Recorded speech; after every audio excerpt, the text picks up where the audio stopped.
Jill Hamer-Wilson speaks often of gratitude, feels it deeply on every ordinary day she spends with her kids. Laugh, play games, just hang out.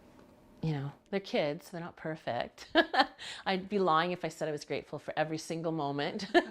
But overall, I'm grateful for every moment with them and with my husband. In December 2013, she realized how suddenly those everyday moments could be taken away. At the time of my diagnosis, they were 12, 10, and 6. And I've just really always wanted to be there. Lung cancer for a 48-year-old non-smoker who loved superfoods and was so health conscious, she made her own natural lip balm and deodorant. It was completely shocking. I didn't expect cancer, and I certainly never expected lung cancer. But since then, I've learned that if you have lungs, you can get lung cancer. Diagnosis on a Thursday, that incredibly difficult conversation with the children on a Saturday, and chemotherapy on Tuesday. The nurse showed me to the bed, and I just started to cry because I guess it suddenly felt real in a way that it hadn't before. Chemotherapy had little effect. Jill was weak, her body racked by coughing. For months, she had been unable to lean back or lie on one side.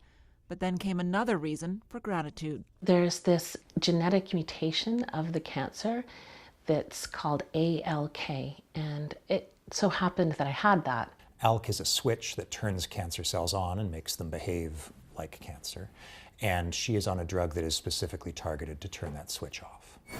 Ceritinib, available only by clinical trial. The Ottawa Regional Cancer Foundation is a champion for the local clinical trials program, working to ensure people like Jill have access to the latest therapies, like the trial that is dramatically improving her quality of life. Her cancer has been getting better and better over quite a number of months on this drug. Every scan, it comes back a little bit smaller, and the last time we got a CT scan report, the radiologist commented that he couldn't see any cancer on her scan. He said, "They show no signs of cancer."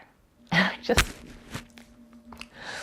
I just couldn't believe it. When Jill agreed to this clinical trial, she said even if it didn't help her, it would be worth it to help others. And without previous trials, Jill's options would have been limited. Even 6 or 7 years ago, we wouldn't have had any drugs to treat it. The only reason that we've got these is because of people like Jill. And generosity to the Regional Cancer Foundation. The fact that we are able to offer not just Jill's trial, but literally scores of trials every year to patients with all different types of cancers is because of the contributions of the foundation. I dream that one day soon, the treatment for my kind of cancer might be just 3 months of a daily pill that you take and then you're done. Wouldn't that be wonderful? This trial isn't a cure, but it has delivered the gift of everyday moments and milestones. Jill recently celebrated her 50th birthday. It was crazy and a really fun time. And marked by gratitude. And a few days later, I went and had an appointment with my oncologist, and I thanked him for helping me make it to 50. Patricia Bowl, CTV News.